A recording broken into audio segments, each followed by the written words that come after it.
Hey everyone, welcome to stock market rider. तो इस channel पर मैं आपके लिए डेली स्टॉक मार्केट की इंपोर्टेंट न्यूज प्रोवाइड करता हूं। तो आज 5 मिनट में ही बाजार ने दे दिया 2 बड़े संकेत। अब कहां तक गिरेगा बाजार, इसके ऊपर हम भी शेयर करते हैं। तो शेयर बाजार में आज के अहम संकेत कारोबार की शुरुआत से लेकर सत्र के अंत तक मिलते रहे। तो बाजार को पहले 2 बड़े संकेत कारोबार की शुरुआत में ही मिल गए, जब बाजार गैप अप के साथ खुले, लेकिन इसके साथ ही गिरावट हावी हुई। वहीं कारोबार के आखिरी 45 मिनट जब था, उस टाइम जो संकेत मिला जब रिकवरी की कोशिश कर रहा था, रिकवरी को खारिज कर बाजार ने निफ्टी को 23,000 के स्तर के नीचे रोक दिया और बता दिया कि बाजार के बॉस फिलहाल बियर है। आज बीएसई पर लिस्ट करीब 82% स्टॉक गिरावट के साथ बंद हुआ है। वही निफ्टी की हम बात करेंगे तो 23,000 और सेंसेक्स 76,000 के स्तर से नीचे बंद हुआ है। पिछले लगातार 8 दिन में की हम बात करेंगे तो बाजार धीरे हो या तेज अपने पिछले स्तरों से नीचे आकर ही बंद हो रहा है। समझो बाजार की ओर जाने अब बाजार कहां तक फिसल सकता है और इस माहौल में अब कमाई कैसे होगी, इसके ऊपर हम विचार करेंगे। तो एक्सपोर्ट का मुताबिक आज बाजार का सबसे बड़ा संकेत है कि अच्छी खबर पर भी बाजार टिक नहीं रहा है। वहीं दूसरा सबसे बड़ा संकेत है कि बाजार में गैप अप होने पर गिरावट ज्यादा है। दरअसल इस समय बियरिश फेज में है, जिसमें फॉन्सी पोजीशन से निकलने के लिए गैप अप का इंतजार किया जा रहा है। तो अगर गैप अप मिलेगा तो निकलने का मौका भी मिलेगा। आज भी ऐसा ही देखने को मिला। आज का गैप अप 5 मिनट भी नहीं टिका, जिसके बाद बियर हावी होगी। आज के संकेत साफ है कि पूरी तरह से बियर मार्केट चल रहा है। ओके, तो उनके मुताबिक फिलहाल लॉन्ग ट्रेडर्स का बुरा हाल है। अब बाजार में इतनी गिरावट के बाद पोर्टफोलियो इन्वेस्टर्स भी अब फंस गए हैं। तो कहा जाएगा बाजार, इसके ऊपर हम विचार करेंगे। तो निफ्टी ने सत्रों के साथ 22,800 का अहम स्तर तोड़ दिया है। आज का गिरावट के साथ निफ्टी ने साल 2025 का नया निचला स्तर बना दिया है। लेकिन एक्सपर्ट का कहना है कि जो दबाव बढ़ने के साथ इंडेक्स 21,800 से लेकर 22,000 की ओर बढ़ सकता है, जहां से रैली की शुरुआत हुई। फिलहाल बाजार के सेंटिमेंट्स काफी बुरे हैं और बिकवाली हावी है। उनके मुताबिक बाजार अच्छे बजट, दरों में कटौती जैसी सकारात्मक संकेत पर भी रिएक्ट नहीं कर रहा है। ओके, ये जो अच्छी खबर भी मिल रहा है, इससे भी बाजार को कोई फायदा नहीं मिल रहा है।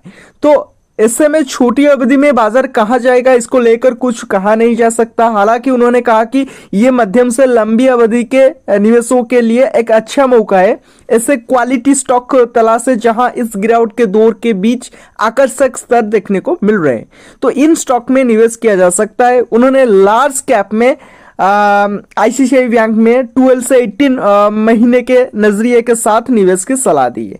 एक एक्सपोर्ट का कहना है, आप खुद एनालिसिस कर सकते हैं। तो बाजाज कंज्यूमर की हम बात करेंगे तो ये Q3 रिजल्ट फेस कर चुका है। तो बाजाज कंज्यूमर ने शुक्रवार को बाजार बंद होते ही दिसंबर 2024 में समाप्त तिमाही का नतीजा का ऐलान कर दिया है। कंपनी एक्सेंज फाइलिंग में जानकारी दी है कि बिग दिवस 2025 की तीसरी तिमाही में कंपनी का कंसोलिडेटेड मुनाफा घटकर 25.3 करोड़ रुपए पर आ गया है, जो एक साल पहले इस तिमाही में 36.3 करोड़ रुपए से 30.3% की गिरावट है। तो कंपनी की कंसोलिडेटेड आय साल दर साल गिरकर 234.4 करोड़ रुपए पर पहुंच गई है, जो एक साल पहले इस तिमाही में 250.2 करोड़ रुपए पर थी। ओके, तो EBITDA की हम बात करेंगे तो ये भी घटकर 26.1 करोड़ रुपए पर आ गया है, जो एक साल पहले इस तिमाही में 47 करोड़ रुपए पर था। बहुत ज्यादा गिरावट देखने को मिल रहा है। EBITDA की हम बात करेंगे तो 18.8% से घटकर 11.1% पर आ गया है। तो शेयर की प्रदर्शन देखेंगे तो शुक्रवार को कंपनी का शेयर 4.01% की गिरावट के साथ 172.05 रुपए पर बंद हुआ।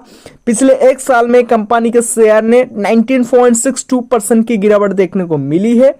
तो शेयर का 52 वीक की हाई देखेंगे तो 288.95 रुपए है। GSK pharma, okay, GSK pharma भी अपना Q3 रिजल्ट फेस कर चुका है। कंपनी के नतीजे बेहतर रहे और कंपनी को अपने पोर्टफोलियो में शामिल प्रोडक्ट्स को लेकर बेहतर मांग का फायदा मिला है। कंपनी के आय की हम बात करेंगे तो पिछले साल के मुकाबले 17.9% बढ़ी है और साल दर साल के आधार पर 805.3 करोड़ रुपए से बढ़कर 949.4 करोड़ रुपए पर पहुंच गए हैं। तो कंपनी ने अपनी रिलीज में कहा कि उसे अपने प्रोडक्ट पोर्टफोलियो में हर तरफ मजबूत प्रदर्शन देखने को मिला है। सर एविडेटा की हम बात करेंगे तो 34% से बढ़कर 292 करोड़ रहा, जो एक साल भर पहले 218 करोड़ रुपए पर था। ओके, ये बढ़कर 292 करोड़ हो गया है, यानी कि 34% के बढ़त देखने को मिला है। वहीं कंपनी की मार्जिन की बात करेंगे तो 27.1% से बढ़कर 30.7% पर पहुंच गया है। ओके, इजी ट्रिप कंपनी ने अपना Q3 रिजल्ट फेस कर चुका है, तो उसका नेट प्रॉफिट ही 26.3% गिरा है और 45.6 करोड़ रुपए से गिरकर 33.6 करोड़ रुपए पर आ गया है। तो कंपनी के आय की हम बात करेंगे तो 6.5% गिरी है और 160.9 करोड़ रुपए से गिरकर 150.5 करोड़ रुपए पर आ गया है। तो कंपनी के एबिटेडा की हम बात करेंगे तो लुढ़ के है 22% की गिरावट के साथ 47.7 करोड़ रुपए पर आ गया है। साल भर पहले एबिटेडा 61 करोड़ रुपए के स्तर पर थे, लेकिन वहीं कंपनी के मार्जिन की हम बात करेंगे तो 31.7% पर रहे, जो कि साल भर पहले 37.9% के स्तर पर थे, यानी कि इसमें भी आपको गिरावट देखने को मिला है। तो company easy my trip platform के जरिए end to end travel solution provide करती है, जिसमें टिकट बुकिंग से लेकर होटल बुकिंग तक शामिल होता है। ओके, तो स्टॉक की प्रदर्शन देखेंगे तो कंपनी का स्टॉक फिलहाल 12 रुपए के स्तर से नीचे है। कंपनी बीते 2 साल में 3 बार बोनस और 1 बार स्प्लिट का ऐलान कर चुका है। इस दौरान एक शेयर 32 शेयर में बदल चुका है। शुक्रवार के कारोबार में स्टॉक 2.6% की गिरावट के साथ 11.94 के स्तर पर बंद हुआ। स्टॉक का साल का न्यूनतम स्तर हम देखेंगे तो 11.61 का है, जो 12 फरवरी को ही दर्ज हुआ है। वहीं साल का उच्चतम स्तर देखेंगे तो 25.95, जो पिछले साल फरवरी में दर्ज हुआ था। तो ये हो गया इजी ट्रिप को लेकर। तो ऐसे ही इंफॉर्मेटिव स्टॉक मार्केट की न्यूज मैं आपको प्रोवाइड करता हूँ। वीडियो पसंद आएगा तो वीडियो को लाइक कीजिए, शेयर कीजिए। Thank you, have a good day. मिलते हैं नेक्स्ट वीडियो में।